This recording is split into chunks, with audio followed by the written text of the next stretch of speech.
Welcome to the 13th chapter of the 1937 public domain edition of Think and Grow Rich by Napoleon Hill. This is a recording for the Power Success for You YouTube Think and Grow Rich Mastermind channel. Chapter 13, The Brain, a broadcasting and receiving station for thought. The 12th step toward riches. More than 20 years ago, the author, working in conjunction with the late Dr. Alexander Graham Bell and Dr. Elmer R. Gates, observed that every human brain is both a broadcasting and receiving station for the vibration of thought. Through the medium of the ether, in a fashion similar to that employed by radio broadcasting principle, every human brain is capable of picking up vibrations of thought which are being released by other brains. In connection with the statement in the preceding paragraph, compare and consider the description of the creative imagination as outlined in the chapter on imagination. The creative imagination is the receiving set of the brain, which receives thoughts released by the brains of others. It is the agency of communication between one's conscious or reasoning mind and the four sources from which one may receive thought stimuli. When stimulated or stepped up to a high rate of vibration, the mind becomes more receptive to the vibration of thought which reaches it through the ether from outside sources. This stepping up process takes place through the positive emotions or the negative emotions. Through the emotions, the vibrations of thought may be increased. Vibrations of an exceedingly high rate are the only vibrations picked up and carried by the ether from one brain to another. Thought is energy travelling at an exceedingly high rate of vibration. Thought, which has been modified or stepped up by any of the major emotions, vibrates at a much higher frequency than ordinary thought, and it is this type of thought which passes from one brain to another, through the broadcasting machinery of the human brain. The emotion of sex stands at the head of the list of human emotions as far as intensity and driving force are concerned. The brain, which has been stimulated by the emotion of sex, vibrates at a much more rapid rate than it does when that emotion is quiescent or absent. The result of sex transmutation is the increase of the rate of vibration of thoughts to such a pitch that the creative imagination becomes highly receptive to ideas which it picks up from the ether. On the other hand, when the brain is vibrating at a rapid rate, it not only attracts thoughts and ideas released by other brains through the medium of the ether, but it gives to one's own thoughts that feeling which is essential before those thoughts will be picked up and acted upon by one's subconscious mind. Thus you will see that the broadcasting principle is the factor through which you mix feeling or emotion with your thoughts and pass them on to your subconscious mind. The subconscious mind is the sending station of the brain through which vibrations of thought are broadcast. The creative imagination is the receiving set through which the vibrations of thought are picked up from the ether.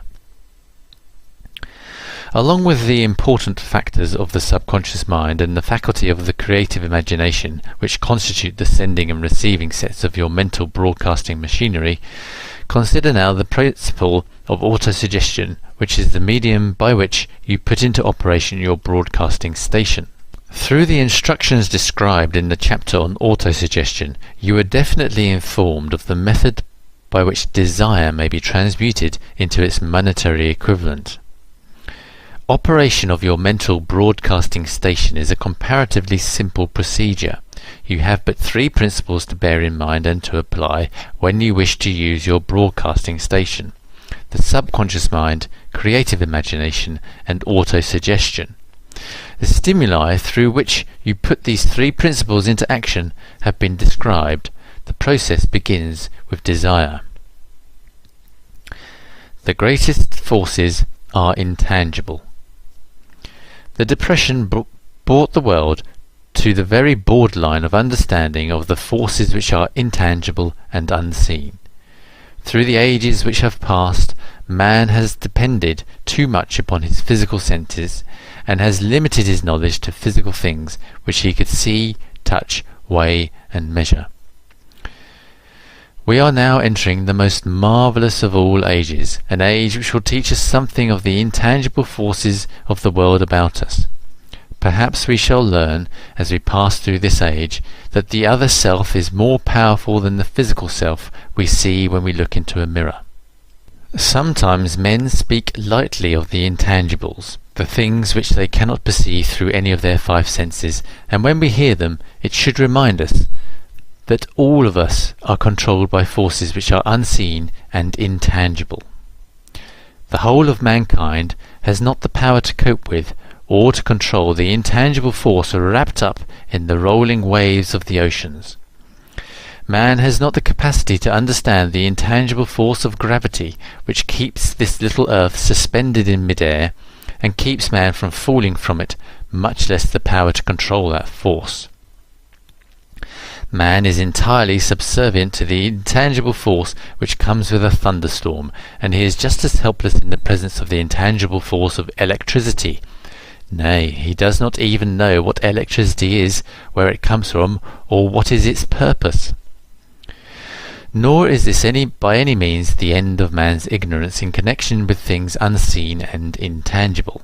He does not understand the intangible force and intelligence wrapped up in the soil of the earth, the force which provides him with every morsel of food he eats, every article of clothing he wears, every dollar he carries in his pockets.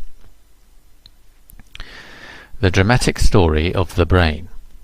Last, but no least, man, with all his boasted culture and education, understands little or nothing of the intangible force, the greatest of all the intangibles, of thought.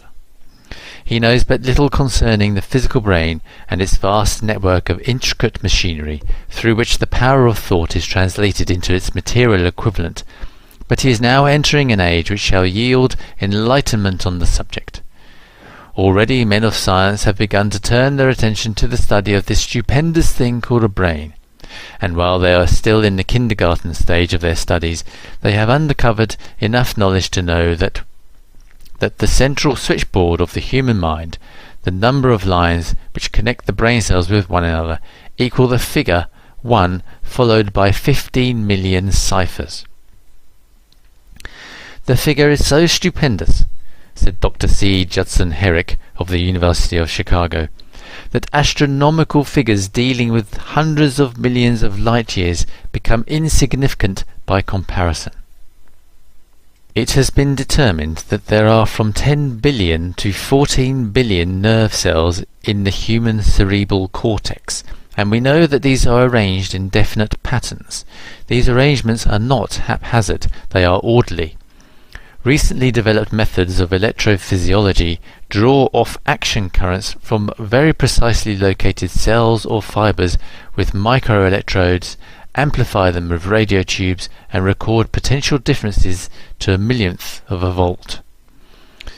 It is inconceivable that such a network of intricate machinery should be in existence for the sole purpose of carrying on the physical functions incidental to growth and maintenance of the physical body. Is it not likely that the same system which gives billions of brain cells the media for communication one with another provides also the means of communication with other intangible forces? After this book has been written, just before the manuscript went to the publisher, there appeared in the New York Times an editorial showing that at least one great university and one intelligent investigator in the field of mental phenomena are carrying on an organized research through which conclusions have been reached that parallel many of those described in this and the following chapter. The editorial briefly analyzed the work carried on by Dr. Ryan and his associates at Duke University, viz., what is telepathy?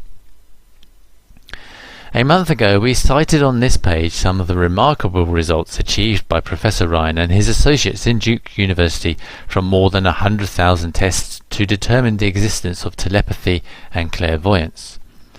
These results were summarized in the first two articles in Harper's Magazine. In the second, which has now appeared, the author E. H. White attempts to summarize what has been learned, or what it seems reasonable to infer regarding the exact nature of these extrasensory modes of perception.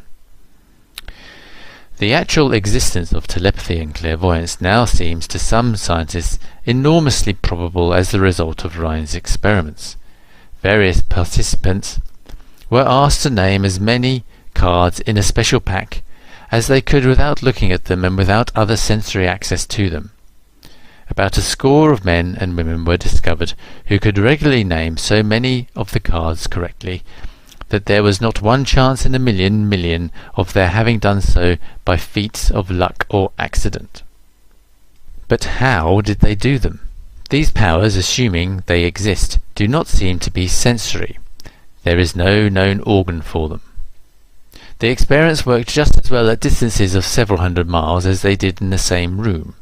These facts also dispose, in Mr. Wright's opinion, of the attempt to explain telepathy or clairvoyance through any physical theory of radiation. All known forms of radiant energy decline inversely as the square of the distance traversed. Telepathy and clairvoyance do not, but they do vary through physical courses as our other mental powers do. Contrary to widespread opinion, they do not improve when the participant is asleep or half asleep, but on the contrary when he is most wide awake and alert. Rhine discovered that a narcotic will invariably lower a participant's score, while a stimulant will always send it higher. The most reliable performer apparently cannot make a good score unless he tries to do his best. One conclusion that Wright draws with some confidence is that telepathy and clairvoyance are really one and the same gift. That is, the faculty that sees a card face down on a table seems to be exactly the same one that reads a thought residing only in another mind. There are several grounds for believing this.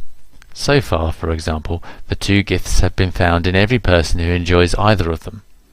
In everyone so far the two have been of equal vigour, almost exactly. Screens, walls, distances have no effect at all on either. Wright advances from this conclusion to express what he puts forward as no more than the mere hunch that other extrasensory experiences, prophetic dreams, premonitions of disaster and the like, may also prove to be part of the same faculty. The reader is not asked to accept any of these conclusions unless he finds it necessary, but the evidence that Rhine has piled up must remain impressive. In view of Dr. Rhine's announcement in connection with the conditions under which the mind responds to what he terms extrasensory modes of perception, I now feel privileged to add to his testimony by stating that my associates and I have discovered what we believe to be the ideal conditions under which the mind can be stimulated so that the sixth sense described in the next chapter can be made to function in a practical way. The conditions to which I refer consist of a closed working alliance between myself and two members of my staff. Through experimentation and practice, we have discovered how to stimulate our minds by applying a principle used in connection with the invisible counsellors described in the next chapter, so that we can, by a process of blending our three minds into one, find the solution to a great variety of personal problems which are submitted by many clients. The procedure is very simple. We sit down at a conference table, clearly state the nature of the problem we have under consideration, then begin discussing it. Each contributes whatever thoughts that may occur. The strange thing about this method of mind stimulation is that it places each participant in communication with unknown sources of knowledge definitely outside his own experience. If you understand the principle described in the chapter on the mastermind, you of course recognize the round table procedure here described as being a practical application of the mastermind. This method of mind stimulation, through harmonious discussion of definite subjects between three people, illustrates the simplest and most practical use of the mastermind. By adopting and following a similar plan, any student of this philosophy may come into possession of the famous Carnegie formula briefly described in the introduction. If it means nothing to you at this time, mark this page and read it again after you have finished the last chapter. The depression was a blessing in disguise. It reduced the whole world to a new starting point that gives everyone a new opportunity. End of chapter. Thanks for listening. Be sure to subscribe for further updates and click show more below for the link to the discussion YouTube video on this chapter and a success characteristics quiz and lots of other goodies. Thanks again.